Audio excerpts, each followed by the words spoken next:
Welcome back. And for more details, we're gladly joined over the phone by the journalist, the writer, and the political analyst, Mr. Abdel. Good morning, Mr. Abdel. And a very good morning to you and to the dear viewers. Thank you so much. It's a real pleasure to have you over here in the breakfast show. What do you think significant is President Abdel Fattah el-Sisi's visit? Let me ask you again the most important question, which is at this timing to the UAE and also to other countries inside, and sitting and talking, holding discussions. He was in the United Arab Emirates, and also he had a visit to both to Muscat and to Oman and Abu Dhabi, and there were talks. How do you think this particular visit is important?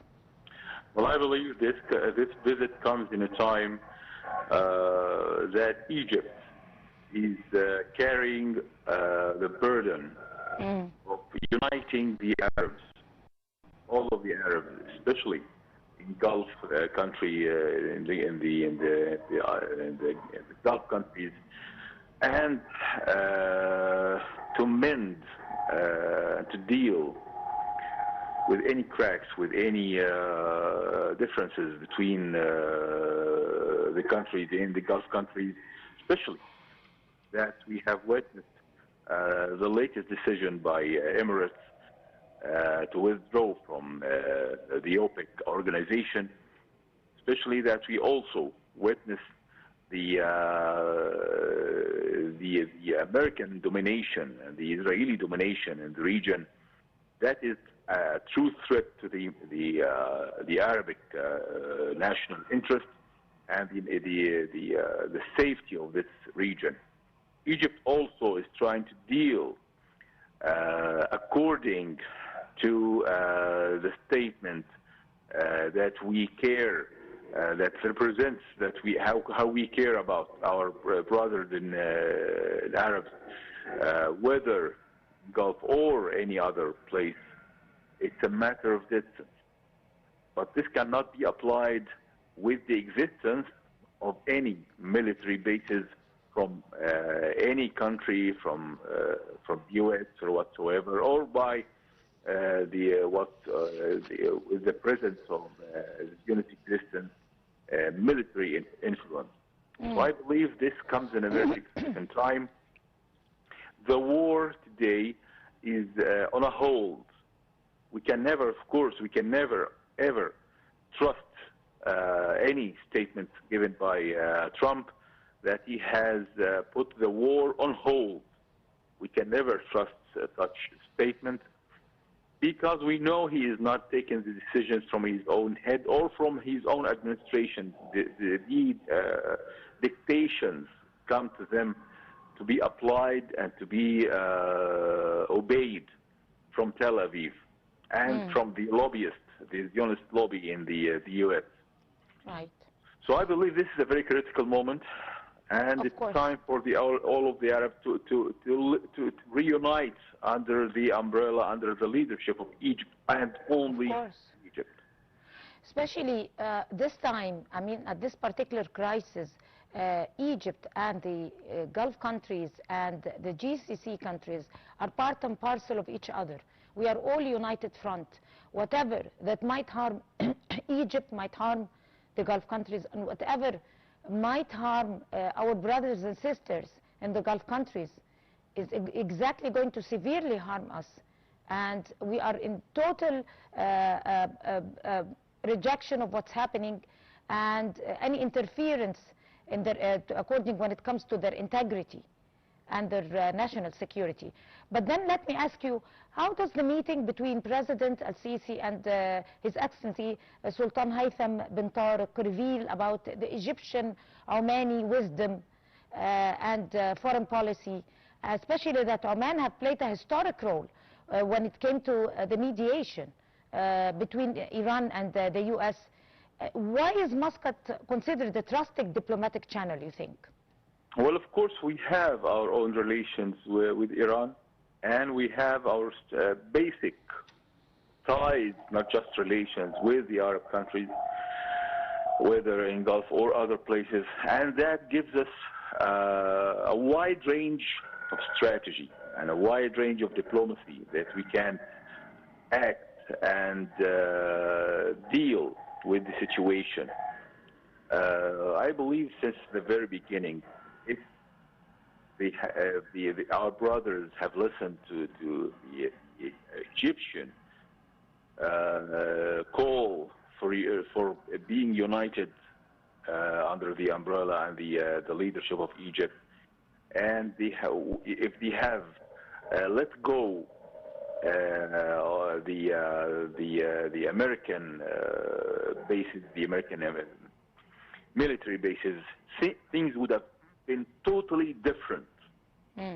And from the very beginning, if we have listened to the sound of reason and realized that only Egypt, with its own sovereignty, with its own strong and feared army in the region, can protect this region national security.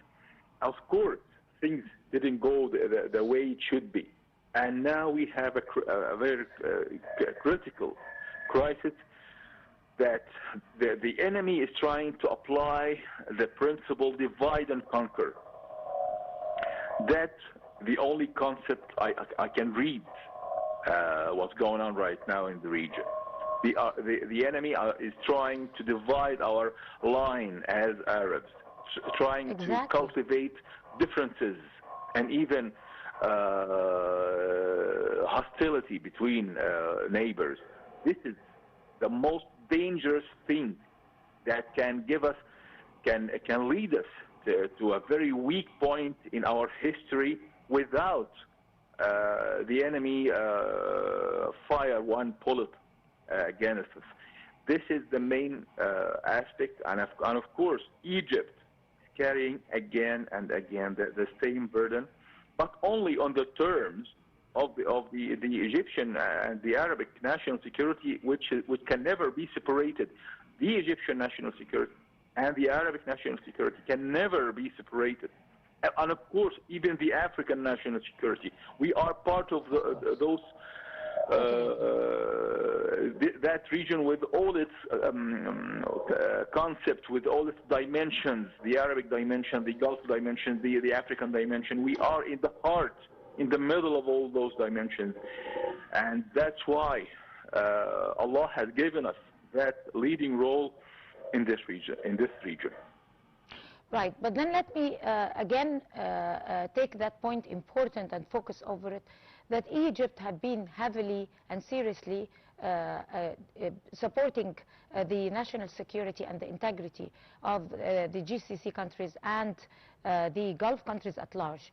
But this particular support had been increasing day after day with the escalation between Iran and the U.S. and have increased lately, and it has a heavy diplomatic engagement in this crisis. How do you weigh the role that is Egypt playing inside this particular crisis in reducing probably the probable tension between the U.S. and Iran?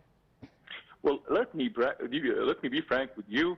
What's been happening in the past maybe year. This is not the first aggression, the American and Israeli aggression against Iran that has exploded the region into chaos. This is not the first time, and this is more beyond any country in the whole world to stand up against. Even the European countries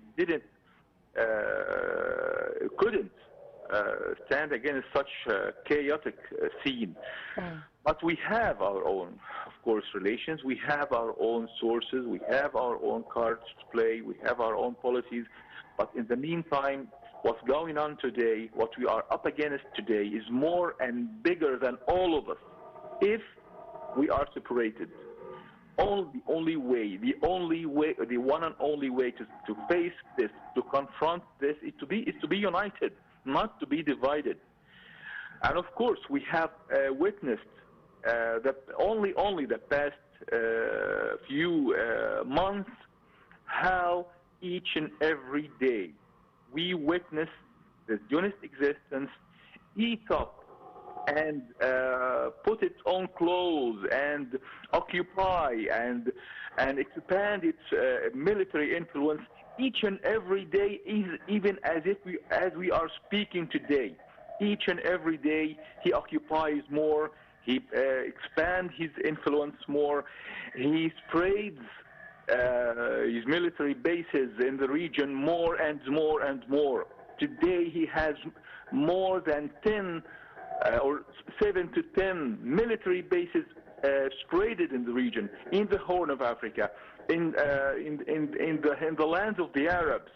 This is the most dangerous thing. This is the most dangerous situation.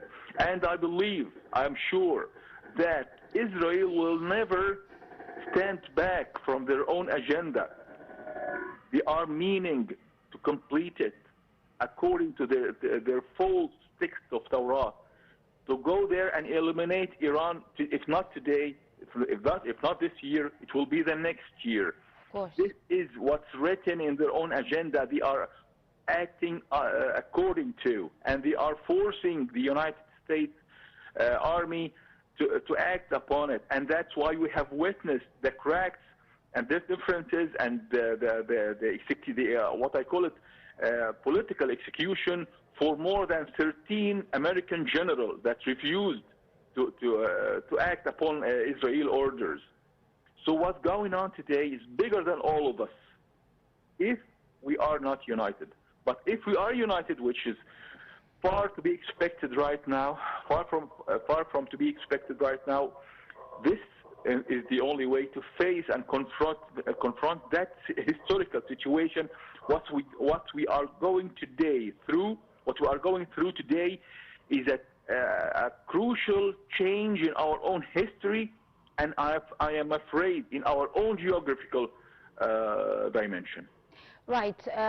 Of course, we are united, and it's not only that we are united now just because of the crisis that is endangering all our entity and unity as an Arab nation, but we have been united years and years back, and especially during the past 20 or 30 years, we've been united. We are at the climax of our unity. We have investment opportunities together. We have prosperous economic future, and we have cultural cooperation together. We have history together. But in short, let me then ask you, how do you assess the current phase between Iran and the U.S. In the sense of the negotiations concerning a ceasefire or probably ending this crisis? How do you assess this particular time? Do you think there is hope? You could seriously reach an agreement, or it's again ongoing negotiations? We haven't reached something tangible yet. Well, I believe this is a very crucial question, and the main thing that all the world is gathered on attention today. All right, I have mentioned before in the same program with all honor that the only way to stop the aggression is to find another force, international force that can make the balance against the Israeli-American aggression and the Israeli-American force. And when we have found the Chinese fleets moving into near Strait of Hormuz, and we have witnessed the support militarily, politically. The president of Iran, he was in Moscow. So I believe that the Russian support and the North Korean support to Iran to protect their own interests in this region, this is the one and only reason for this war, that it was put on a hold. And I'm saying it again. Right. They have succeeded in stopping the war, but the war not ended. Of course, hopefully, inshallah, things might move into a better level over the unity and united cooperation between Egypt and its Gulf brothers and sisters and all the people with the good intention. Thank you so much, Mr. Amr Abdel Rahman, the journalist, the writer, and the political analyst. Thank you to talking to the Breakfast